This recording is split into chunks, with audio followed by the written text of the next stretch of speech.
Shield your eyes, kids. Browns lose 27-20 to the intentionally most poorly constructed roster in the NFL, aka the New York Jets. Now that we've got that out of the way, let me have a PSA from my loyal audience.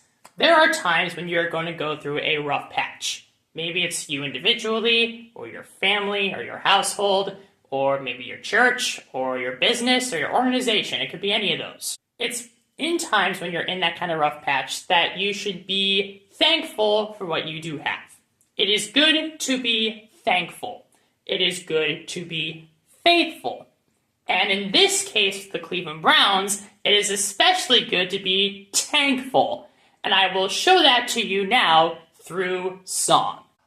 Great is thy tankfulness, O Cleveland Brownies. There is no victory at all with thee. Thou changest not thy ambitions, they always fail. As thou hast been, thou forever wilt be. Great is thy tankfulness, great is thy tankfulness. Morning by morning, new dummies I see. All I have needed, you traded or ruined. Great is thy tankfulness, Browns unto me. You know what? There is some good news. This is the second game this year in which the Browns scored more than 17 points. Hey! I knew there was a silver lining to all this garbage. And there it is. 20 points. That's an upgrade. Our points per game this year went up. That's nice. How do we allow 27 points to the Jets? I mean, look. Here's the total yardage. They didn't even have 200 yards today. How did the Jets score 27 points? And believe it or not, it's not through turnovers or absolutely abysmal quarterbacking that the Jets scored these points. Although, make no mistake, our quarterbacking today was horrendously abysmal. Holy smokes, Dylan Gabriel. Oh my gosh. But the reason why the Jets scored 27 points is twofold. There are two reasons why the Jets scored 27 points. The first is that the Browns' special teams is indeed a special unit. It is special in that it is not worthy of a professional football team. It's not worthy of a Big Ten football team. It might not even be worthy of a high school football team. You allow a kick return touchdown and a punt return touchdown in the same quarter. How is Bubba Ventrone employed? He's a special teams coordinator. For now, he shouldn't be. Fire him immediately, please. Good gosh. And the second reason the Jets got 27 points today is because Aaron Glenn, the Jets head coach, who is not a good head coach, outcoached Kevin Stefanski today. When something happens on a weekly basis, it happens every week and it's predictable, maybe we should do something about it if it's leading to bad things. Why is Kevin Stefanski still here?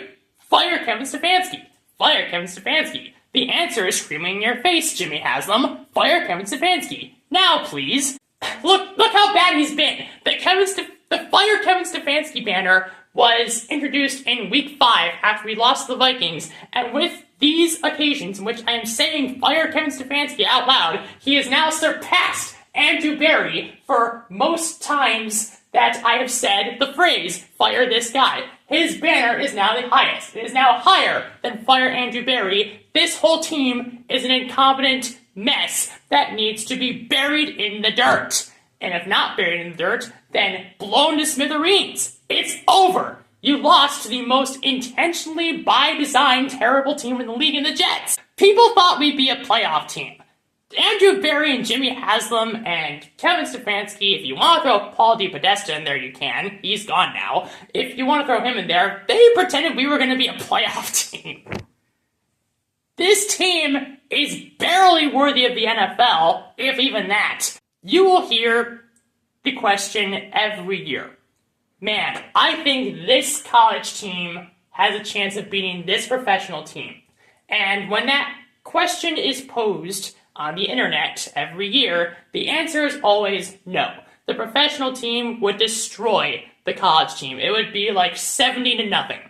Like, remember when Florida State and Georgia played each other in the Orange Bowl a couple of years ago, and Georgia walloped Florida State 63-3 and didn't even score in the last 12 minutes of the game because they wanted to be nice? That's what a game between a professional team and an elite college team would be like. If the Cleveland Browns played the Ohio State Buckeyes, the Browns would win by at minimum 50 points. That's the reality.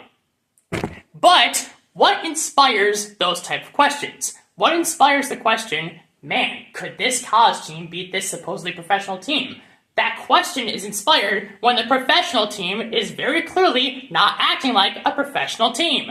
Cue the Brownies! Holy cow! I don't think I need to say much else. This is going to be the shortest video of the year so far. Because what else needs to be said? The special teams are the worst in the league, and we saw that in abundance more today than in any other game this year. The quarterback play was terrible. The offensive line was offensive again. The receivers were not the worst part of the team for once, but they were still bad. And our defense might have quit. Our defense might have quit. I'm serious. What else needs to be said? That song is going to be stuck in my head all week now. It's a great hymn. Great is thy faithfulness is a great hymn. It is. Now it's going to be stuck in my head. And for the wrong reasons. Thanks, Browns. Thanks for that. That is it for this one. Thank you very much for watching. If you enjoyed this video, please click like. If you want to see more of my videos, please click subscribe. Follow me on X for more Browns-related content. And please share this video with all of your family and friends who are fans of the Browns or the Jets. The great tank of the Browns has arrived. Great is thy tankfulness, Browns unto me.